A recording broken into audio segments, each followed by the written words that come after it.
difference between, Flavor of Love, New York Tiffany Pollard, Natalie Nunn, is that Natalie Nunn, Flavor Flav, and New York are not coming on public platforms in 2025 saying that what I did changed lives. Also, I missed the episode. Maybe I missed it. Maybe it just went over my head. But there was an episode that our beloved Tyra Banks, she had a white person do blackface. People always seem to want people to speak when they think they know what they're going to say. Yaya was able to succeed in spite of America's Next Top Model and in spite of Tyra's treatment, not because of it. How it impacted me and how I received it was, this is why you should also forgive her too.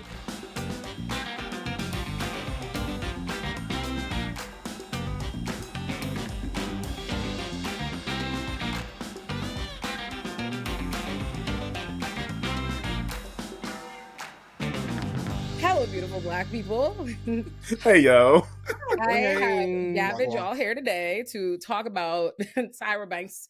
I think what I'm basically calling it is Tyra Banks Reckoning, which I think has been happening for a while now. Honestly, I think Tyra Banks, the tides have switched on public perception of the America's Next Top Model era, for years now. I want to say, I wouldn't be surprised if it's been 10 years since that shift in how people think about it has happened. And so many different models have come out and told their horrible stories and shed light on what we all could see, but somehow just didn't see as terrible because of the times. But I hadn't heard Tyra acknowledge it until recently.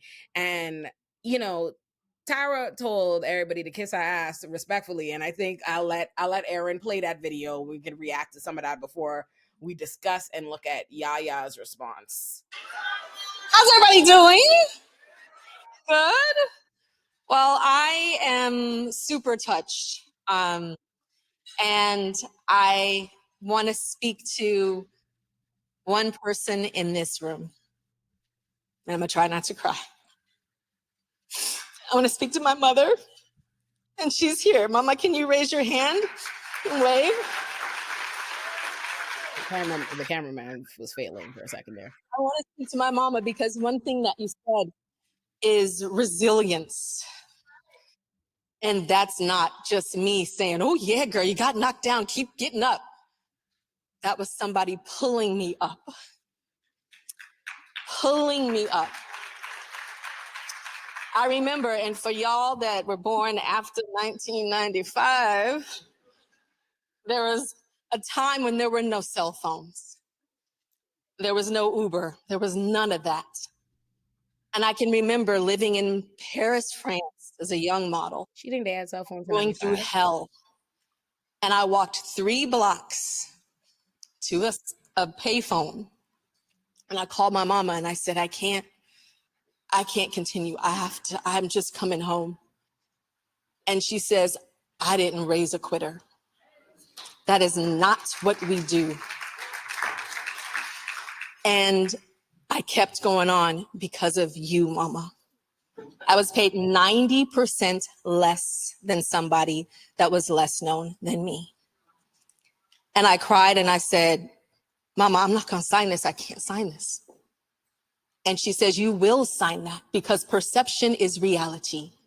So you're gonna sign that and you're gonna be everywhere. And then that perception is gonna make that next check worth what you are truly worth. And I signed it, shaken, and she was right. So thank you, Mama. I should have fast forwarded this to where she started talking. I should have fast forwarded to where she started talking about America's Next Top Model. And I feel like that would only be right. It's her saying, I went through so much in Paris, I had to walk 3 blocks. I'm like, read the room, Mama. I said, hold on. I was out there. Struggling to pass 3 blocks. To get to a payphone. It did work. It did work out, but it also sounded like, your mom said sign this 360 deal. And that's what, just pray that it work out. But it worked out. So I have dedicated my life to expanding the definition of beauty. Over 20 years ago, I created a television show called America's Next Top Model. And I fought and, You guys have no idea how hard we fought to bring the diversity to that television show at a time where it didn't exist, to show different beauties at a time when the world was like, what? You casting that and what? And what is that? A time when people in the fashion industry were telling me, oh, you putting the girls in the hood on your show? I was like, why can the girl from the trailer park become a supermodel, but the girl that's chilling in the park in the hood can't? And we fought and we struggled, but we made it happen. Did we get it right? Hell no, I said something dumb. But I refuse to have my legacy be about some stuff linked together on the internet when there were 24 cycles of changing the world. We all evolve. We all get better together. And I am so excited that I and so many of us has opened that door for others to follow. And now my 51-year-old dimple, cellulite, bigger tummy, 10 million times bigger titties is walking through that door that I opened with all of us behind us on that runway saying, baby, it's just beginning. Thank you so much, mama. I don't mean to be that guy, but I Googled it, like 24 seasons of changing the world. I did only count 5 winners that were darker than a brown paper bag. I'm not sure whether or not I just want to put that as a community note. We love that. And it's all good. So not it's all good, actually. No. That was crazy. But I would say it off like what does it mean to be like the first to do something like this and also a product of your environment as well? So I'm thinking around like what is T, because she said, dang, 95. I said I was born that year, not too much. The fuck? I mean the heck, sorry. But I was sitting there and as like she's talking, for me right away, because I did read her Essence article as she was going through and talking around some of the stuff that she has done behind the scenes, some of the different non-visible diversity pieces that she has also put forth for some people that she has mentored. But I don't know. I think what I struggle with is, yes, we can look at it from a modern perspective because, 2020 hindsight, but also I don't think being a product of your time and your environment is necessarily an excuse, right? I think, yes, she is following what the standards are. And so, like, what did she conform to as being the first and the only in that moment? And for us, I know as Black people, we're also holding each other to a standard where we're like, now you could have said something, right?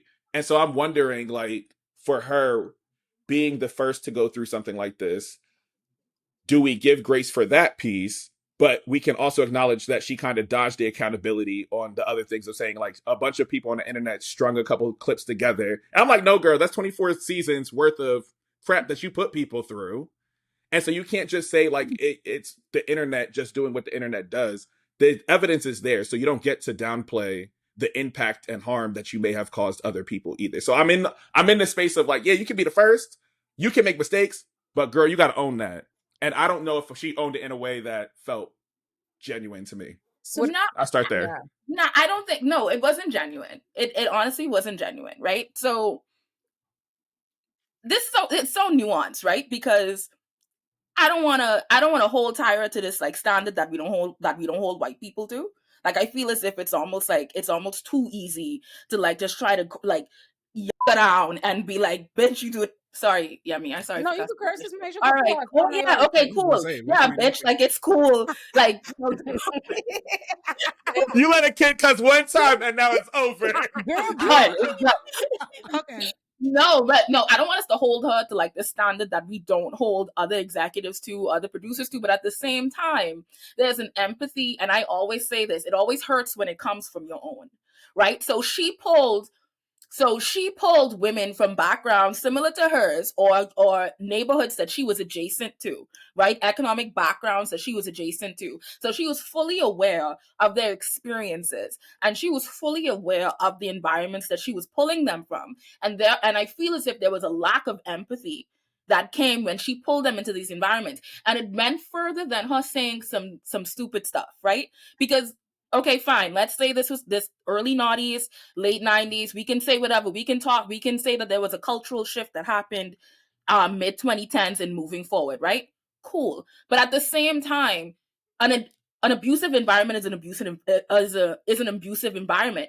And if you look, and Oliver Twixt actually on YouTube, he actually started like this full wave during like the COVID lockdowns of highlighting what these women experienced in the back, like on the back end. So they went through psychological exams. They were starved on purpose. They were dehydrated on purpose. They were kept in rooms with literally like cattle on purpose to heighten their anxiety and to heighten the things that they felt. An abusive environment is an abusive environment. It does not change. Like it does not change within the era. So even if you say, okay, we can't use certain words today, we can't say certain things today, the terminology of this has changed. It went beyond just how she said a thing. It was the actual treatment of women that looked like her. And if she can't stand up and say, you know what, I did those things. You know what she just said? I said some stupid shit. She didn't say that she did stupid shit. Yeah. And these women, women, every time, what's her name? She was the all-star winner, Lisa, I believe her name was. Like, this girl like breaks down every time she talks about America's Next Top Model. Like, that girl can't string together a full sentence because of her treatment on that show. Like, there's an episode where she like peed in a diaper or something like that, and everyone just saw her. I remember. Everyone just saw her as this crazy girl, but no one talked about the treatment behind the scenes that pushed her to do something like that. Right? Yeah. If we're gonna tell the whole thing, like Yemi said earlier. My bad, Olay. Olay said earlier.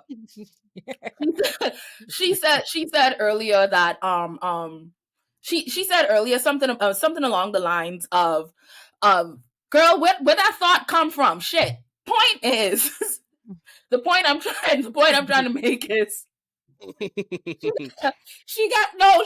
there's a reckoning that has to come, and she didn't own up to that. She's not owning up to anything. Yeah. But I don't think that there is, I mean, of course, I think what you guys are saying is valid, right? Being the first comes with a set of challenges, especially when you are an intersectional identity, right? She's Black and a woman trying to produce something that the world up to that point hadn't seen, right? So I do think that you have a decision to make. And the decision that she chose to make is one that assimilates with a specific kind of hierarchized, stratified beauty standard that is endemic to the industry that she works in, and understanding that industry so personally. And also, so there's two things that I just can't move past. One, you've spoken about how you suffered in Paris walking 3 blocks to a payphone, and all that you went through in terms of the economic disparities between you and other models. And so, so personally what it feels like to be othered and marginalized in this space. If you're really committed, which you say you are, it doesn't matter to me, it doesn't matter the time frame or the historical context, because it's never been appropriate since, I don't know, fucking like antebellum slavery, like civil rights era, to do minstrelsy, right? So like in you want to convince me that the race swapping thing was it was fine because of the era that we were operating in, right? Maybe some of the homophobic things that she said or alluded to or were tacitly stated may have been more appropriate for the time frame. And the fat phobia and all that other toxic stuff may have been appropriate. But it's like, if you want to be disruptive and you're saying that you're doing things that have never been done, and you're also you're trying to create a platform where beauty it's not on you, it's in you, then shouldn't you be going deeper than the surface level of having just different bodies on screen? What are you saying about these bodies that are on screen? Who's winning? Color Mine, what's your real name, or do you just want to be called Color Mine? Color Mine is fine. Okay. Sorry, I didn't know if that was like your, I don't know, alias, but you go by something else. I don't know. Sorry. No. I called William, little Billiam before. He was like, Herbie, my name is William. And I was like, oh, okay, well.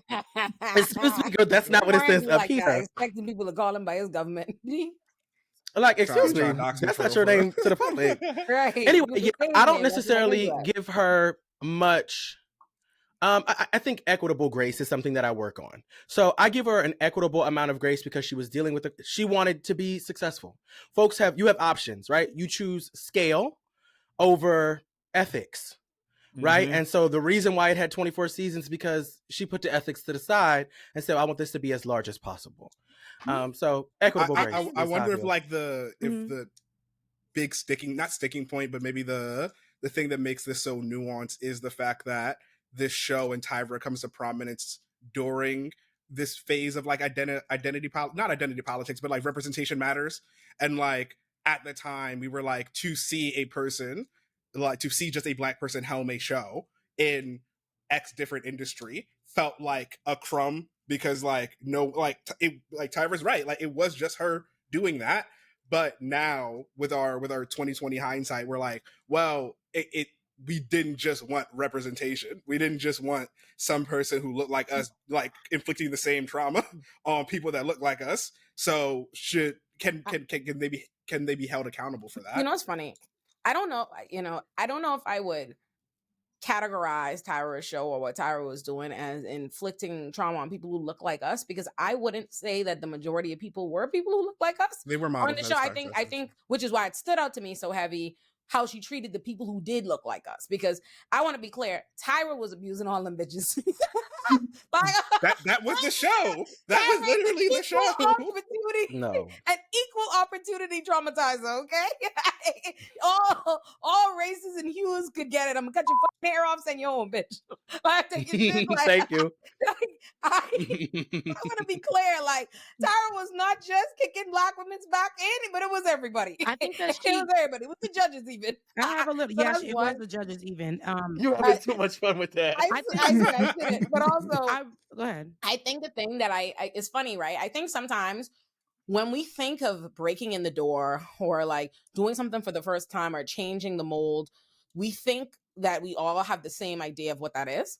Because I don't think, like, when I hear us talk about like equity and like representation, all these different things, I don't think that's what Tyra was necessarily trying to do. I don't even know if I would say she was trying to give us different images and representation necessarily, because I don't remember. And I did watch America's Next Top Model. Like, I don't remember, not the whole 24 cycles. Now let's be serious. But definitely them early seasons. And I don't remember ever looking at America's Next Top Model and being like, I see me. I've never thought that.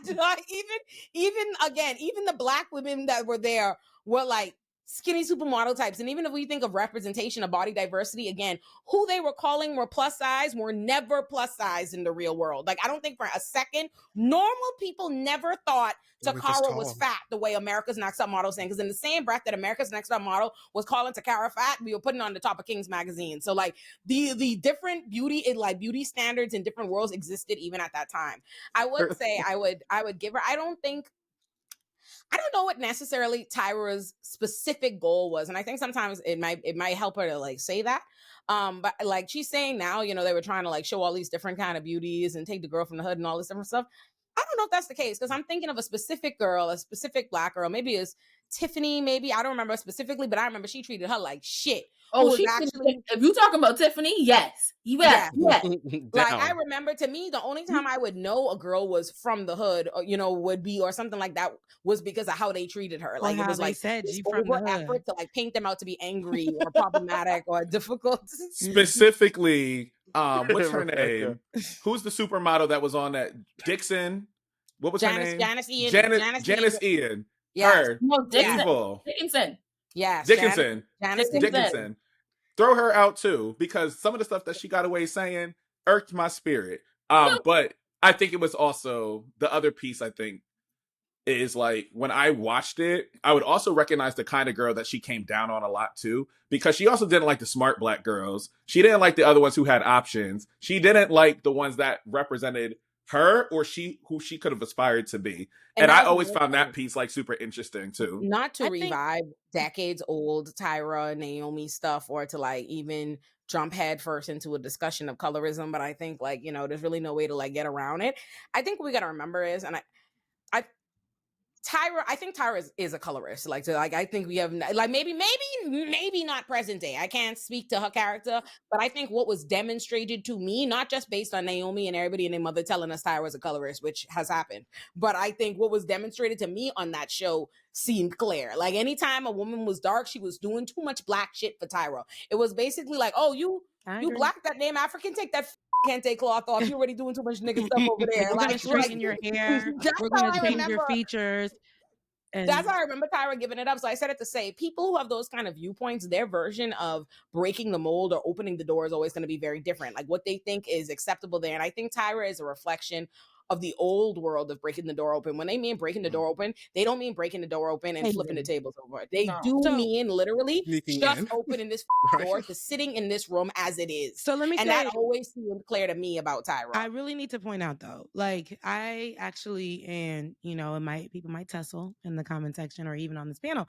I really believe that at that time, baby, we were entertained, not understanding. I was going to say that too. I swear, Rebecca, I was going to say that too. Not understanding that this thing was traumatic. We live in a new world now. I was in middle school when that first came out.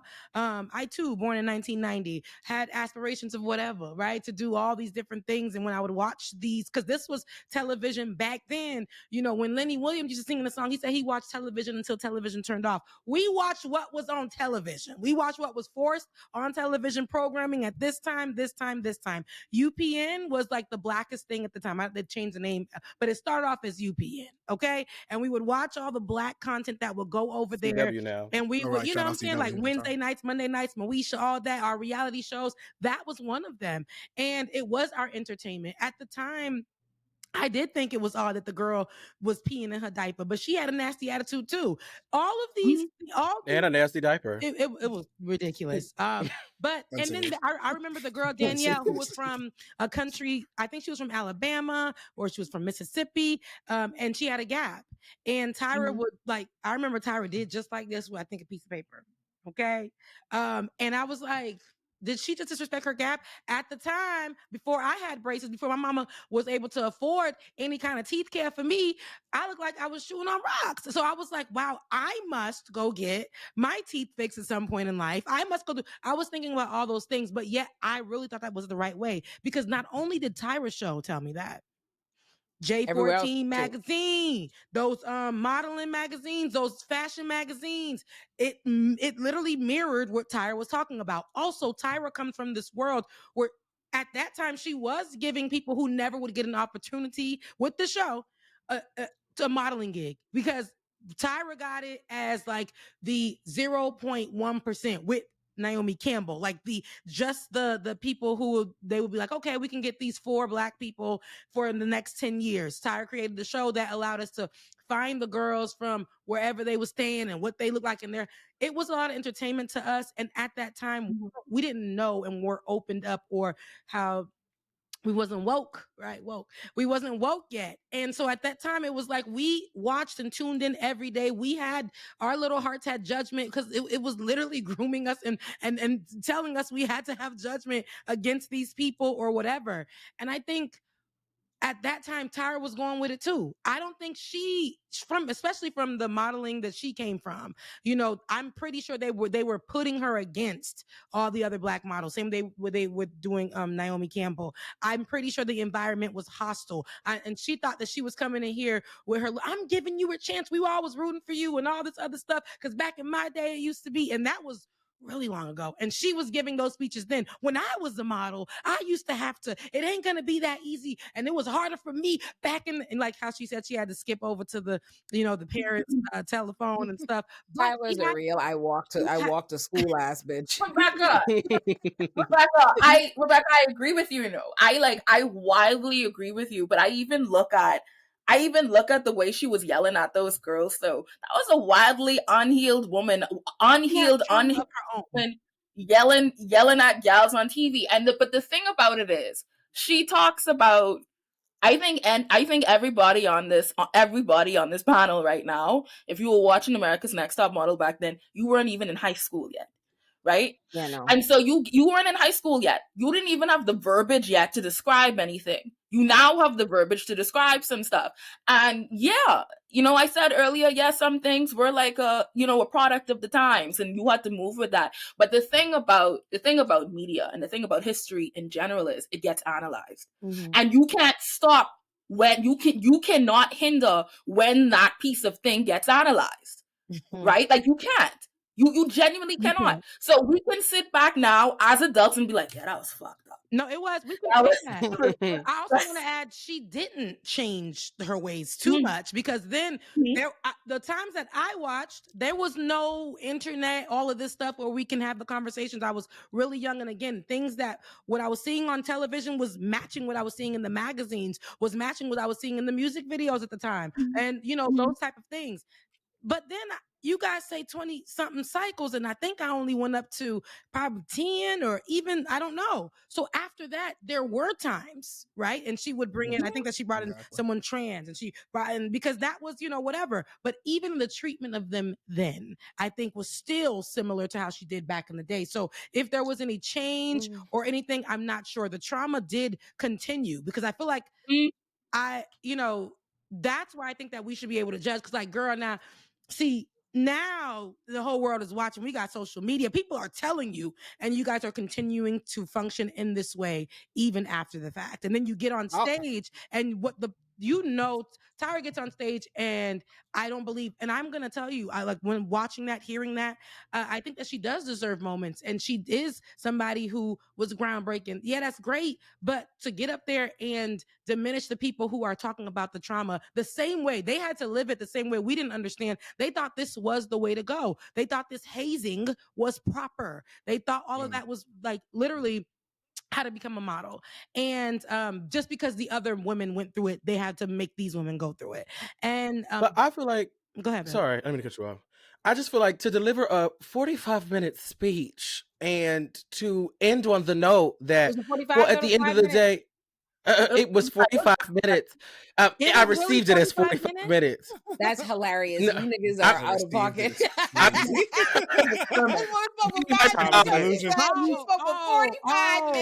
was a sermon.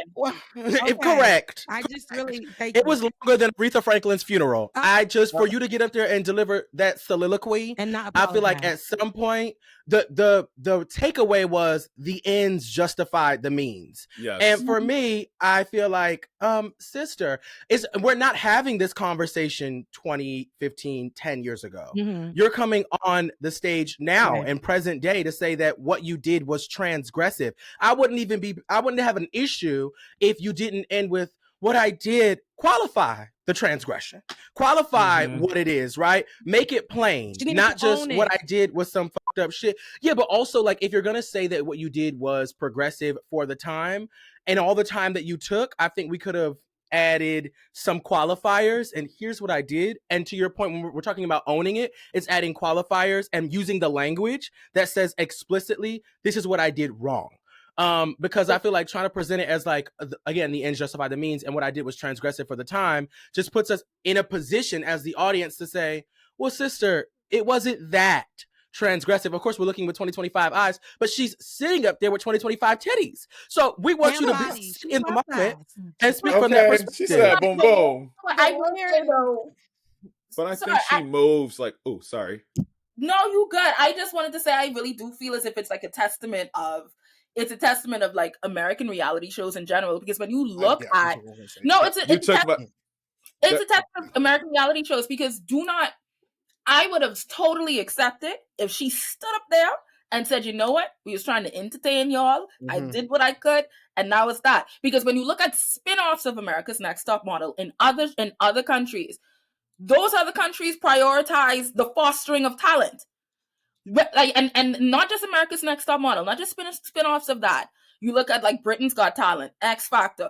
Like, winners of those shows have gone on to have lucrative careers. What she did was she brought these girls onto her platform and made them poppy shows. These girls literally couldn't even walk into agencies with their portfolios and say, "Hi, excuse me, can you maybe consider representing me?" They were considered jokes because she had them swimming in roaches and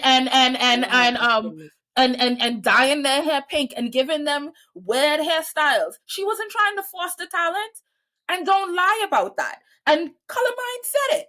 It was a time the writer's strike was beating their ass. It was. But I think that's when you also get in that position, right? Because he's not there. I think that's different on different screens, y'all. That's why. You actually did point correct, Ashley. Interesting. It's like the Usher meme. Who's like, sorry, go ahead. Wait, Marquise got something to say. You're good because he did that. But it was because Usher was really main character in that moment. But it's also making me think around like the ways in which, like, when I hear her talk, I said, "You're one of them grandparents who said I did what I needed to do in order to teach you a lesson, and I can justify it." And I'm like, that's the reason that I think part of the people who are having a reaction to it is just like all of us have heard this before. It doesn't matter if it's 2025. All of our grandparents or parents have said, "I did my best." And so you better just be okay with this. So I think that's why part of this feels particularly triggering to some people, because we've all heard that sentiment before. Yeah, I might have hit you, but like, look how you turned out. No, that's crazy. Tyra's wrong for even going up there for saying, not apologizing, because she's actually benefiting from, right? The old Tyra would be like, Tyra, the way that she was before, would never stand up there talking about her big old titties and her big old body and her 10 sizes more. Because she can do it now. That change that she didn't respect because of what she was taught. Today, you get to go up there and be like, what? But that's what I was saying. I was like, the stuff that she has always fought against, even when she sat down, I think it was her interview with Oprah, and was just like, I got my big forehead. I got this body that's becoming curvaceous. And she was like, she was not comfortable in that. And so I even think Tyra, Tyra did more than 10 years ago. Shoots much more. I'm sure must be 15 years ago now. Tyra was a gal who got up on her Tyra show and showed y'all, took her off and let y'all see her titties hang. And I must say, I appreciate that as a virtue of gravity in their life or whatever. Like, I don't want to sit up here and act like Tyra ain't never done a thing. No, but even then, Yemi, she say that shaking her voice. She said, kiss my fat ass. Like, she was like, and I'm talking about. Let me tell you why. Because I will say this. Like, I don't. Let me say this. I guess the lawyer in me has a different position on how people want public accountability to be taken. That's first of all. I think Tyra can't get up there and say to y'all, yeah, everything I was being anti-black, I was being fatphobic, I was being illicit things, I was committing trauma, I was doing all this shit. So she could get sued by a bunch of bitches who've been wanting to sue her for 15 years. I'd be a stupid motherfucker to go up there and do that. Like, you niggas always want to talk a nigga into a lawsuit. So let's start there. Okay. Like, she can't do that. The most she can legally say is, I said some stupid shit. I said some stupid shit is an entirely different thing than the intentional infliction of emotional distress. If she got up there and said, yeah, boy, I was hurting these bitches for entertainment. But all you gotta say is we could have ran a better show. Like that. No. The show could have been better. My bad. And I think like to what we were saying, like Marquise, about we know it's kind of triggering because it reminds you of your grandparents and your parents and those kind of and I think that's an important point to stick on, because something I think doesn't get reckoned with in public spaces when we talk about, when we do this kind of reckoning and accountability and hashing out where like older Black people get things wrong and stuff is, I guess, kind of the recognition that if we in order to keep the community, in order to keep many Black people, to keep our loved ones, to keep our elders, there has to be only so much you could expect from them. There has to come a road where it's like, all right, we've said it, we've told them, but we know they don't, you know what I mean? I told my daddy, like, oh, that's misogynist. I told my mommy, oh, that's ableism. Oh, this, da, da, da, da, da. And you tell them and you tell them and you tell them, and then eventually you get them to a place where you're like, you're not great, but this is what I'm going to get from you. This is where I'm going to meet you. I said it to say, to me, accountability from Tyra, like, it's not new to Tyra what she's done. Like, or what how people feel about it. I've watched interviews from like lots of different girls that have gone on America's Next Top Model, and they be telling you that they was telling Tyra 20 years ago that she was fucked up, that they was trying to expect her to reach out, that she was saying she'd do things for them and then don't do them or whatever. I say all that to say, I don't think it's very, like, there isn't to me anything to be gotten out of Tyra taking this public accountability that people want. I think the purpose to me in talking about these kinds of things is It is simply true. It's not only just true. It isn't just true that these things were like allowed then. They were permissible, that nobody had a problem with these things on any level. They didn't have a problem with any of it, because that's why she was able to have 24 seasons. That's why the shit is still playing on reruns. And more importantly, I want to be clear that not only was Tyra successful then in that current world and that climate, that she'd be successful again. The most shit that's popular now is still degenerate popping balloons, stupid shit. It's still fucked up things. Like, if you look at who's the most popular, what's more popular, it's still people feeding into that, and the worst of prejudices and bigotry. What's different now is there's a larger analysis landscape, because at the time we might have all been watching it together, but we didn't have Twitter and these vehicles to watch it together, to comment on it together. I'm sure there were people in their homes saying all the shit that we were saying, but they didn't have a podcast to go jump on and know that you would know it. So now they're able to say those things. So I think the climate then, to me, is not what's different today is not that the times have changed. It's that the critics are can be heard. You know what I mean? Yes. That more people can be heard. And I said it to say there were, just like there were a mass full of Black people, because I never heard my parents were not saying nothing wrong with this. My aunties and them were not saying anything wrong with what Tyra and them were doing in America's Next Top Model. Just like when I went on the Shade Room, everybody was on her side in the comments, saying the times have changed. Let this go. Don't be, killing her and kicking her back and whatever have you. So for me, it's like, I don't really care about Tyra on that level. To me, it's like, what do we get out of Tyra? Whether you believe, don't believe, if Tyra changed, was sincerely this, like, what does that really change so much as I care about us publicly having the critiques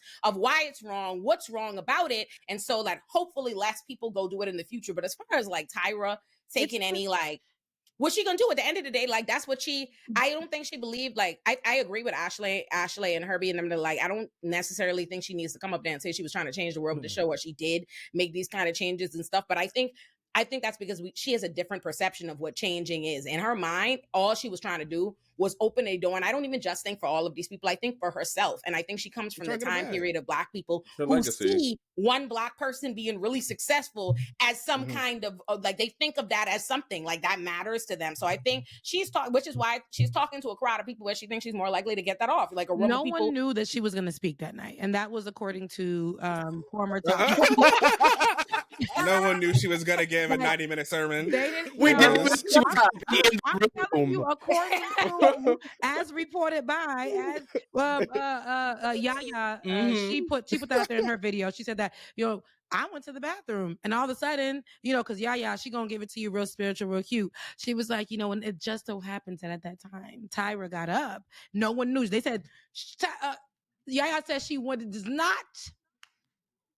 not on the paperwork. She was not on anything. Nobody knew that she was going to. And then they started looking for Yaya when they were like, okay, she wasn't set to speak, Tyra. So they were like, okay, what do you have to say about this? And she's like, that's when she saw her in that moment. But I think we're going to play that video. I just say this. I think that when Tyra did that, the silencing of the people who are trying to tell their story, that experience that's my problem. Because even Danielle, I used to follow her, and I can tell there was some very traumatic things that happened to her. I also follow Brie because, see, I went to go, as soon as Instagram came up, I still had America's Top Model in my spirit. So I went to go look for all the Black girls that were on that show in my time, and I followed them. Brie now works in, Brie was the Brooklyn girl with the big hair, and they tried to calm her down. Beautiful someone girl. ate her yogurt. Yeah, love her. And now she is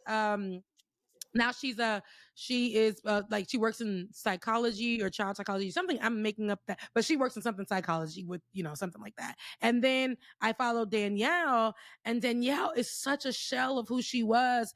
I feel like, because she no longer has her accent. Remember, Tyra had her work on her accent and how she spoke and all of those things. Her gap that she wanted to save a little bit of has even gotten a little bit smaller. Like, I know people change and stuff, but I think those were the beautiful parts of her. But back then, because of the standard, not because Tyra created that standard, Tyra had to go through the standard herself. And because that was the standard, everybody wanted to meet it. I think now it just looks a little different in today's day and age. if there was a show, they'd probably be like, about being thick or whatever. Because not today, because we got Ozempic and stuff, but just like a few years ago, it Survival would of be the few thickest months ago. ago. it would be real thick, like, getting BBLs and how to do, getting the breast, getting your body just literally perfectly proportioned. Our favorites have all gone under the knife because that was the standard, for a lot of people. So I just feel like it just shifts every single time. However, since we're talking about Tyra, her statement over there when she was not supposed to be on the program, they didn't know she was going to speak. I think they purposely did not say that Tyra was going to speak, so it didn't cause no drama, because they knew that people wanted to smoke with her actively. People in this room actually probably had issues with her, so they just snuck her in there. She accepted this award, and she knew to front load her mom in that conversation too. But that goes even more to the point of saying like she didn't have to put what she put at the end after the whole thing, and kind of be like, stop running from me, ho. It's time for us to just have this moment, kind of thing. Yeah, we should play Yaya's response. Wait, okay, It's real quick on Olay's point though about like because I wanted to tease apart the sort of bigger like context of like when do you just try to meet your elders in the middle, because I think your argument's fair until we get to the point where Tyra's engagement with people online is why we're having this conversation now. In fairness to Tyra, right? Like it's like she's brought it into the I want to be clear. Let me tell you what I will say. Anytime a person responds to how the internet has decided is the popular consensus for them, and they're not just like, yep, the internet is right, me, I'm a terrible everybody be like, hey, shut the fuck up.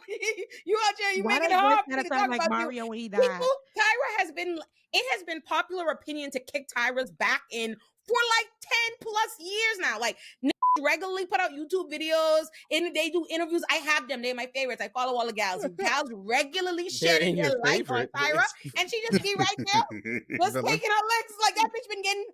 No, but you know what? I will say her response. She made a response about 1.5 years, 2 years ago, and she said, and I actually appreciated this response versus whatever that was she did at Essex, right? She said, I can appreciate that there's a new generation of people watching my show and they now have their own opinions.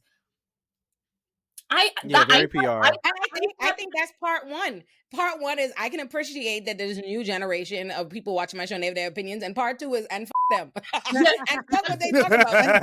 Part two was the you don't need a sequel. Sometimes the movie don't need a sequel. Because high key, something I was thinking about during that time was like, America's Next Top Model was out at the same time as Making a Band, Flavor of Love, the rise of reality television at this moment.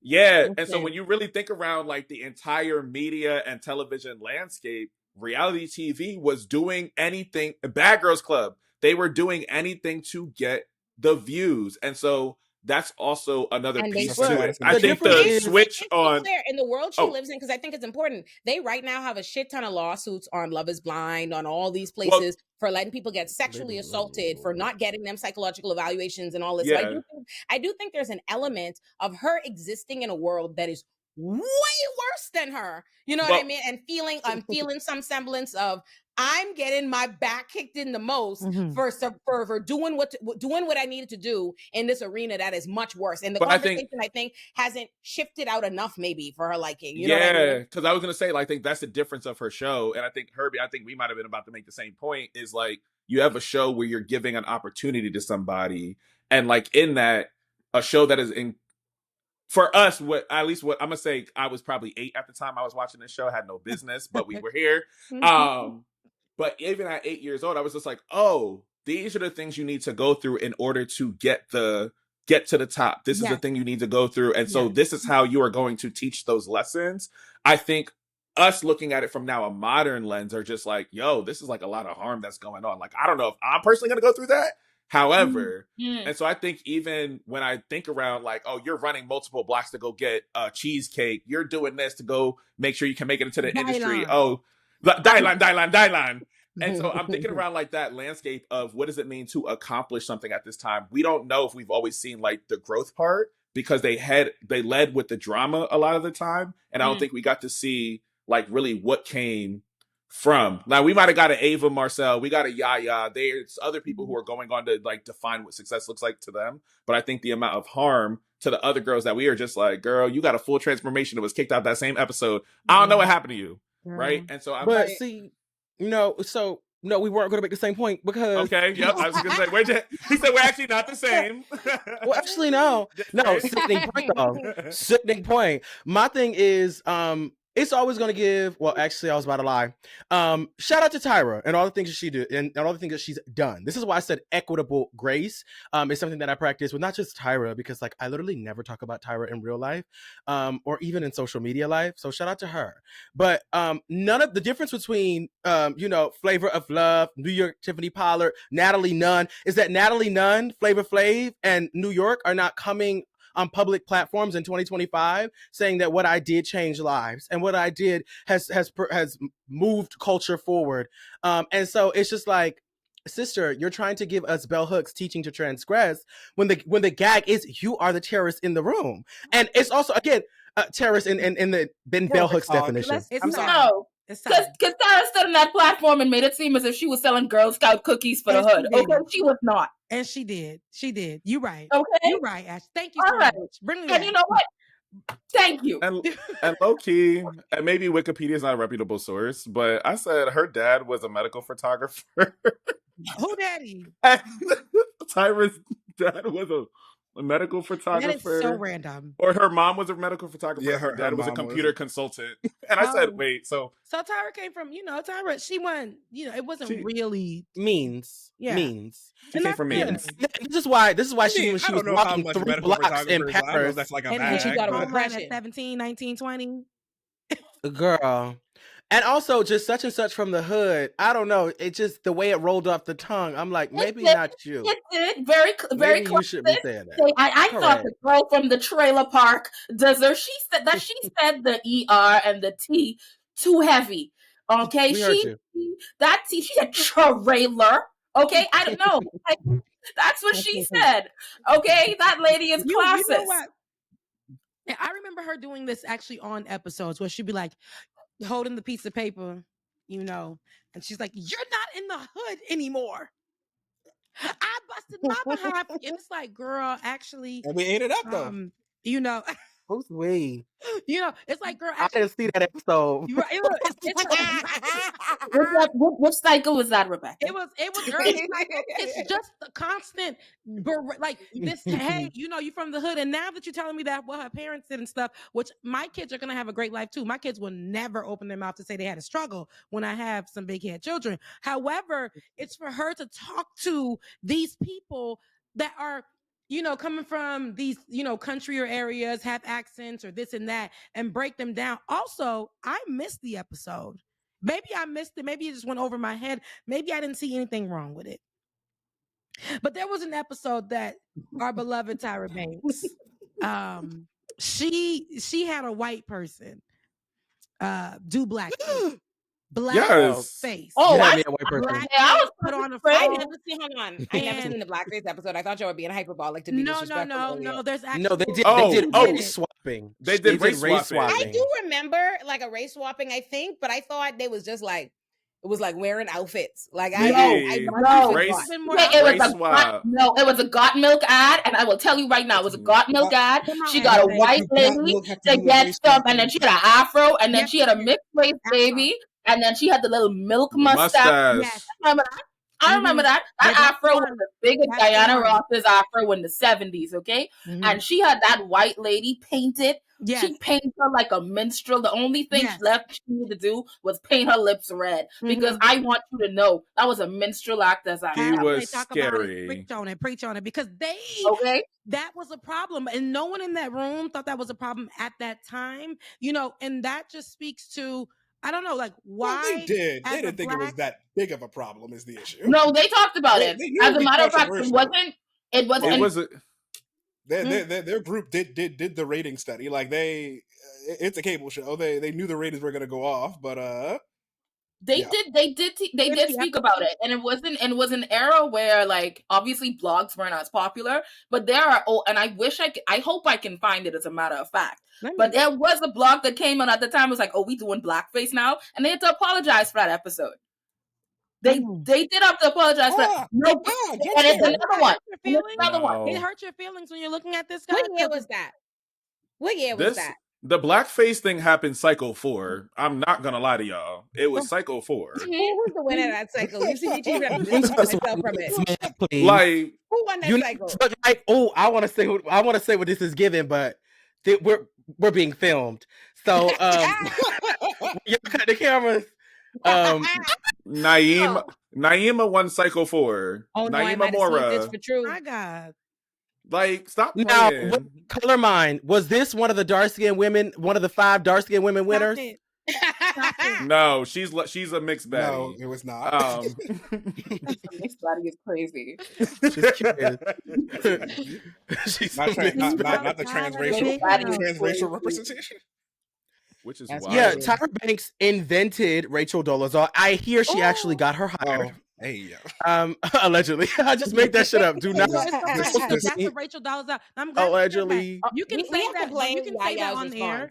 The gay. I have let us get wild and off track. We have to play Yaya's response. Look at us getting excited. Please. Play.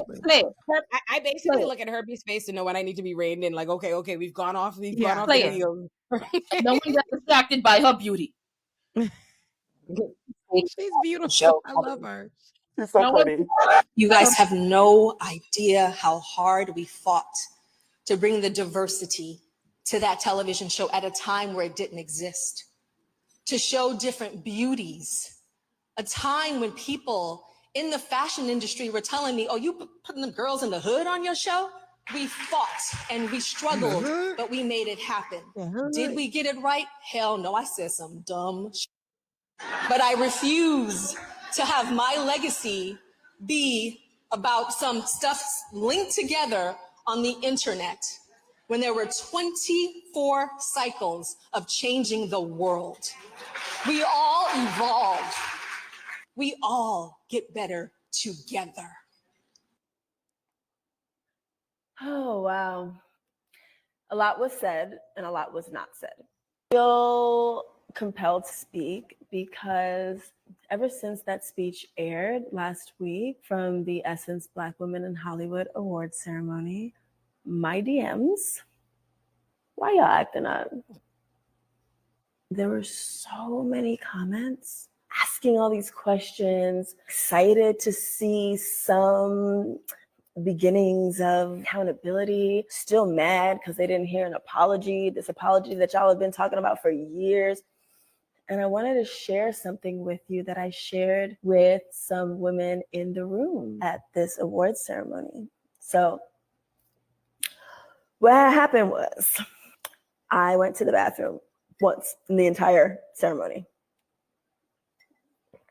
It just so happened to be right before Tyra spoke. Her name wasn't on the program. Nobody knew she was going to speak. It was just like unexpected. By the time I left the bathroom, I got caught in some conversations in the hallway. And then I thought, oh, now is a good time to do the photo studio that they had there. So I went to the photo studio. Tyra was sitting in the room in the corner with her, I think, publicist. And there was no one else in the room except for the 4-person camera crew. What? I was like, oh my gosh, I haven't had a real interaction with this woman since 2004. And the story that I had been telling for so long was a story of trauma. There were so many things that happened on the show, some of which y'all know. Let's talk about manipulative editing and weaponization of girls' weaknesses, from catalyzing body dysmorphia to eating disorders, from anti-Blackness to blackface photo shoots. Like, yes, there was real trauma. And it wasn't by accident, but by design. The goal was entertainment over real world modeling preparation, and especially over mental health. So it's no wonder that tell-all documentaries are coming out and that contestants are speaking after all these years, even decades, about healing from the shock of the experience. To be honest, the most shocking of which did not even air, but we're not going to get into that. Okay. What we're getting into here is forgiveness. This was such an amazing opportunity for me to finally close that chapter as I'm beginning a new one and to model grace.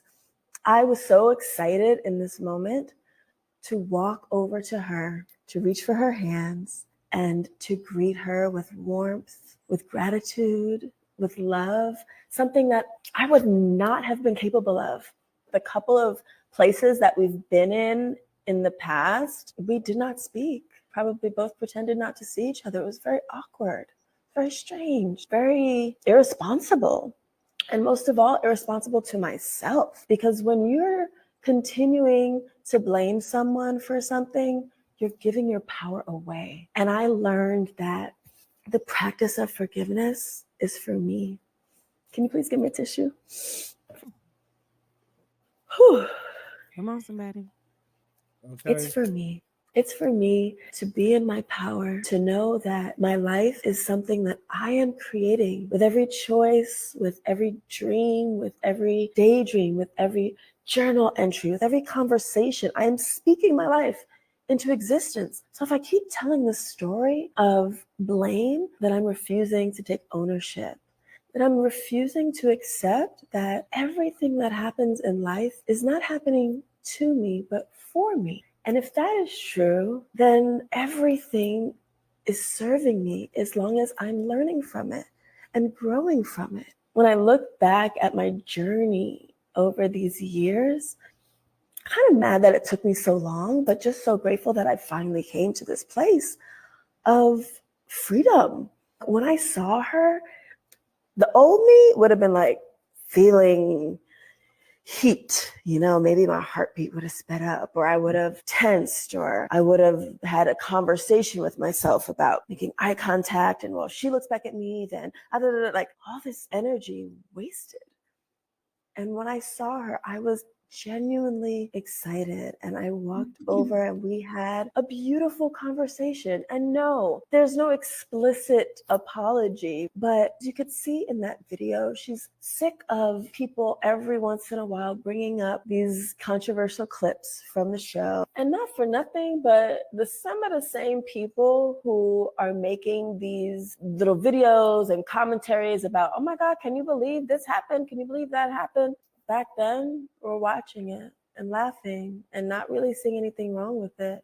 Yes, things change. Like she said, we all evolve.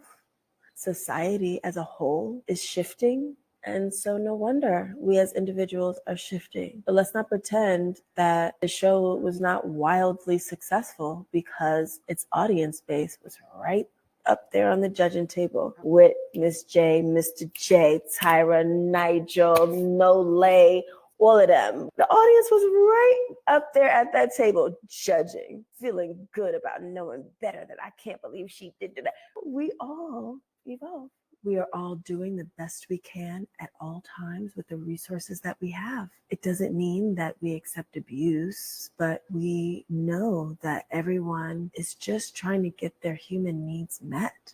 When I hear this speech, what I hear is courage. It takes courage to get up in front of people and finally say what's been on her mind and heart for so many years, and to insist on recognition for the positive and not just the negative. And she's absolutely right. Before that show, there was nothing like it. It was a pioneer in terms of reality TV in general. It introduced so many people to versions of beauty. There were plus size people on the show. There were trans people on the show. There were gay people. There were men on the show. There were women on the show. It was all entertainment, yes, but the main takeaway is my connection to you all. I'm so grateful for that. I learned so much. I learned so much about myself. It's what motivated me to gain tools to be able to regulate my nervous system. Somehow there's a new pathway to being centered in spite of what's going on around us. That's a life skill. Was like introduced to because of my experience under that level of stress. So yes, the conversation was mostly small talk. Oh, you live in Australia. Oh, you have ice cream. Oh, I have this. I have that. Oh, you saw this movie. A lot of yeah, so I honestly really, really, really like that response, but I know Ashley hated it with all her heart, so I'm gonna let her talk. I was gonna ask, as a black man, was this one of those things where like she sounded really chill, but like she was like low-key reading her the whole time, or no, like I could be like as good faith? No, she was. It was genuine. Like no, so okay, so Rebecca said it earlier. She called it nice nasty in the beginning. It was right, but that response to me reads like a woman who Yaya's response to me reads like a woman who knows she has nothing to gain by having some kind of feud with Tyra now in like this public setting, right? She recognizes that she holds a few of the cards because as one of the more high profile working alumni of America's Next Top Model, she holds the cards. But I will say this about Yaya.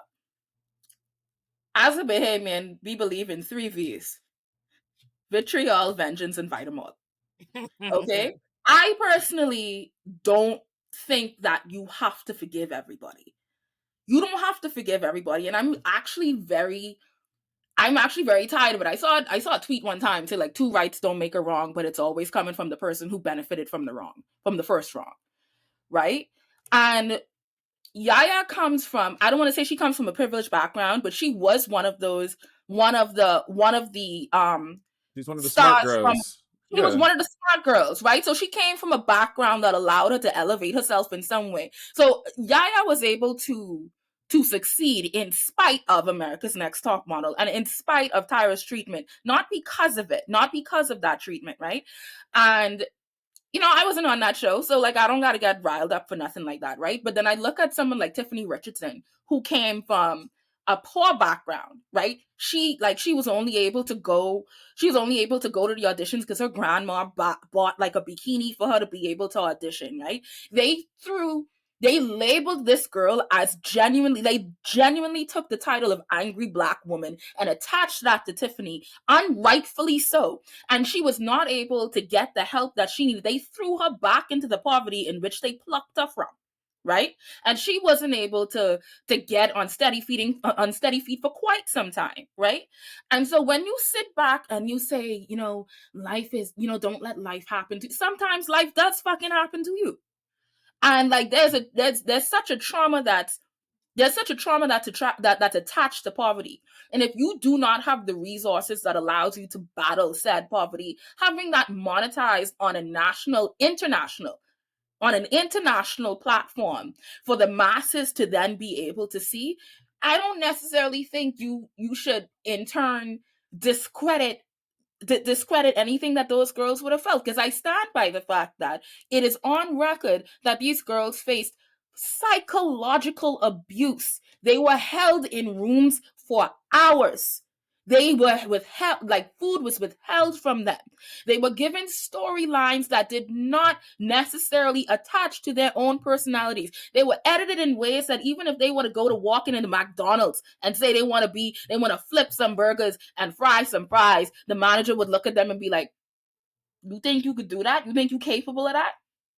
And I think that, yes, Yaya gets to take ownership for what she says has happened to her and how she's been able to make this life for herself. But I don't think that I think we need to stop conflating the "oh, I forgave them for me" thing. You can move on. You can heal from a situation. You can have growth. But I don't necessarily think you need to confuse that for forgiving people, because if you do some shit to me, you do some shit to me. But I And think so that's I think speaking of Yaya though, I don't think Yaya speaking to her own experience and her own feelings diminishes the feelings and the experiences of all these other women. To what Yaya was saying, many of these other women, including Tiffany, we talked about, have told their stories. They've been telling their stories for years. We've seen it. Yaya hasn't spoken. And so what Yaya is saying is, people are constantly asking me to speak up and say what, and tell my side, or tell what I think. And especially so once Tyra gave that speech. And what I think is interesting is, people always seem to want people to speak when they think they know what they're going to say, because everybody wanted Yaya to speak. And when Yaya put out the first little teaser, they were so excited when they thought Yaya was going to go kick Tyra's back in. And when Yaya came with her, with the message that she did, if you go look at all the comments, it's actually funny, because I actually saw the opposite reaction. They were actually calling her like, "Oh, you're just trying to get another 15 minutes of fame."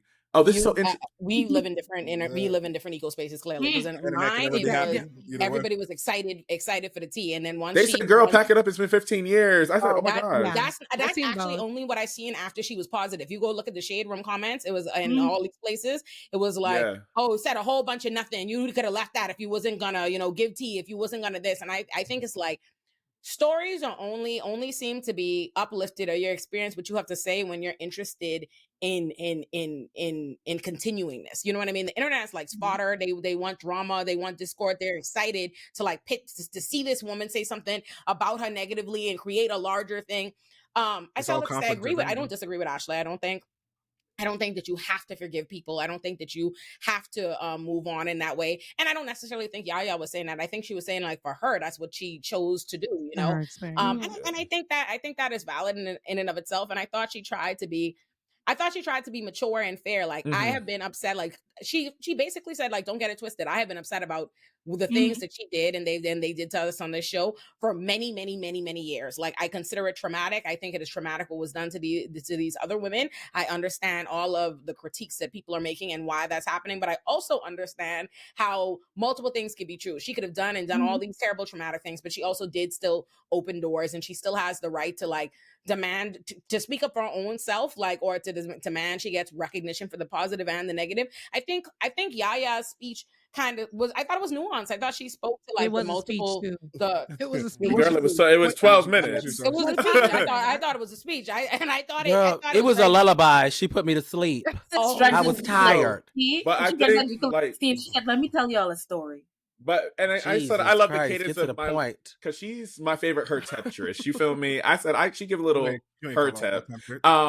Look, you see it. But I was saying, though, like, for me, her response is the reason that people don't like Beyonce sandcastles, because they said reconciliation is possible. That's crazy. And in her talking, there's one thing for us to hold of, like, here's my personal forgiveness. I think part of it, in my mind, I said, with you at the beginning. Part of the middle kind of lost me in terms of, like, her response, because the language, how it impacted me and how I received it was, this is why you should also forgive her too. And so for me, I was just like, I don't know if that's how I received it anyways. What was the language? And so, like, made you feel like she was telling y'all to forgive Tyra? Because I didn't hear at all where she was telling anybody, like, how to feel. I think there's just a tendency on the internet to think that anytime someone speaks, it is a take that is being applied to everybody. You know what I mean? Yeah. As opposed but to, I think we're all weighing in on a larger discussion. Yaya is commenting on her real life. Like, yeah. And so I think that's what for me is where, like, the beginning, I was actually like, I'm actually in full agreement with you, Olay, for the beginning of, like, yo, I can accept this. I can accept that this thing has happened. I can understand. The impact's going to be there. She said it was small talk at the end of the day. So he's not like, I'm trying to be your best friend. I'm not trying to have this thing with you again. And so I think there's part of it, which is a display for personal forgiveness. I think the other piece that happens, and I think it's always the problem with, like, how we get into, like, restorative justice, is when you forgive in a public kind of way, how many people are willing to be able to take that response? Whose job is it to actually accept this level of forgiveness? So Yaya, the individual, I respect it, because I'm just like, oh, you live through it, you let go. And I love Yaya, because I knew less than 2 years later, she got that role and take the lead with Antonio Banderas. That's one of my favorite movies. So I knew she was going to be good no matter what. She also went to Brown, right? Like, she knew coming into the space, she had a certain level of confidence as a person and who she was. That's not going to be the same experience for everybody else. And so I think that's where I think the second part, and I was trying to write notes as I was going, because she was like, this is her own journey. And then how she was going about it, I think it can signal or be annoying to some people, where it's just like, I got through it, and here's how you can do it too, versus like, here's what I had to do in order to get through it. So I think, and I don't remember the language specifically, but in my mind, I tilted my head to a little bit, and was just like, something felt off in between, because she was like, that no longer was my personal experience, because I did benefit after. So yeah, so in watching it, this is the second time I watched it. I even watched it in its bits and pieces as it was being shared across social media. Now, I saw the two. I'm not in the shade room space anymore. They've been blocked for almost 2 years now. So, but because I know they was a wreck. I know that comment section was a poo. Yeah. Oh, life is great. Okay. But I will say, I'm still messy. I will say that when I first saw it, and watching it again, Ashley, I take it as nice, nasty still, because if you really listen to the tone and some of the words that she was saying, she was throwing some jabs at Tyra, but in the way that she knows her coin may be affected if it's another type of way. So I seen that. She's like, I'm still an actor. I live in Australia. She talked about that. She don't even live in America. She lives in Australia. She doesn't deal with this type of stuff. But here, Tyra, I know you run from me every time you see me, and I want you to feel what forgiveness feels like, what release feels like, what this, like, that whole thing. And I thought that was a beautiful moment for her, because she's like, everybody keeps asking me, and that's the first thing she said.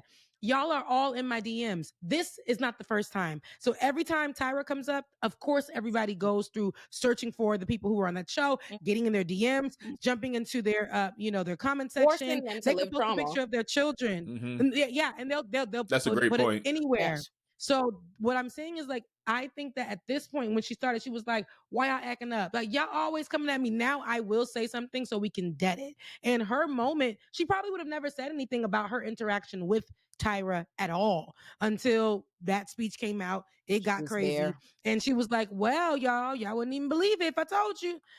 This is how it went down. And I got an opportunity to see Tyra. And I don't think she's looking for Tyra to say anything or whatever, but you're right, Olay. This was her freeing herself from social media coming at her about it as well, like releasing herself from having to speak or being forced or pushed to speak about this thing that she's long removed herself from. People want to hold her to just that. Like, do you see how they commented on, oh, this is just your 15 minutes? And in actuality, Yaya is more, her 30 minutes isn't up. It's more than 15 minutes. She just came from that show that was really good. And it got canceled. It was canceled, yes. Those kind of people. Very, very, very good. Very, very good show. But she has a lot of projects. She's been in commercials. She does her own thing, and she lives to the beat of her own drum. Thank you to the show that provided the carpet for her, but she has since surpassed that, and she does not want to be deduced to that. She told her story. The other girls can do the same or not. They didn't get the opportunity because she said since the show, she's never had a conversation with Tyra one-on-one. And she was Cycle 3, so that's almost 20 years ago. Such a long, she said, we have been in the same rooms and she'll be over here and I'll be over there passing, all kinds of things, but we have never spoken to each other. So since the show to now at this, ironically at the Essence, speech that she gave that she wasn't even supposed to be on the program for, they got that moment to release. And I just feel like that was, while Yaya also gave us her 45-minute spiel, I think that's where she was coming from. Like, Tyra, you tried it. You dismissed a lot of people, but I'm not even going to hold you to that because I got a life to live, sweetie. You know what I appreciate about Rebecca? Rebecca believes in protocol. Rebecca said there was a program and she did not stick to it. Okay. I do. And there was a program. She didn't stick to it. Protocol was not established. What I love is that Tyra spoke for 5 minutes. Yaya spoke for 12. We spoke for an hour and 18 minutes and said them niggas spoke for 45 minutes. Let's wrap it. Well, girl, this was the only thing on the program. Well, Yaya definitely. I was expecting so much more energy with a name like that, and Cowboy Carter being out. I was just like, sister girl, please. But she, independent of her putting me to sleep, I do think that. To Olay's point, she is talking about her own lived experience. Her life seems great to me from the outside looking in. And I wanted to really just speak to the piece of forgiveness because I am a sucker in believing that forgiveness is for you. I do believe that because it's like, bitch, I would never even give you you'll never have that much power, bitch. I been forgot about you. Right. It's not I been forgot about you. I forgot about that. When I saw you, I'm like, where do I know you from? Is it the gas station? Is it? Oh, we went to grade school, high school, and college together. Completely forgot because you fucked me over that time, and I forgave you for me. So Tyra is not. To me, Tyra is not. And thank you. Thank you next. So I definitely feel like Tyra's not a literal terrorist. Yaya forgiving her for what were obviously nefarious or like maybe deleterious things that happened to her on her season, and in the larger scale of what I was about to say American Horror Story. I mean, it was somebody's. It actually was. It was I see, and I knew y'all was going to chew on that, so I said, let me go ahead and release it into the ether and see what the girls have to say. But no, shout out to Yaya. I need to, whatever that is, send me the link to that video so I can put it on, because I normally sleep to sleep music, but that will be going on tonight. The Illuminati verse is huge and always expanding, so let me tell you where to find everything. Subscribe to my main channel, Illuminati, to find my Illuminati productions, which are my long-form video essays, my deep dives, and where you can find O Squared, which are basically my State of the Unions, for lack of a better term. You can also join the main channel, Illuminati, to get access to my exclusive show, Olay and Chill, and my backlog of content like Iconic and Illuminati joints are all on the main channel. Subscribe to Illuminati Pop for all my TV and movie takes, reviews, and breakdowns. We have all the fun over there, and we also have a Patreon for Illuminati Pop where you can get all the videos uncensored. Subscribe to Olay and Friends for my podcast, Olay and Friends. Subscribe to Illuminati Bites if you want my takes but don't have an hour plus to spend. And last but not least, subscribe to my Substack Illuminati for all my writing.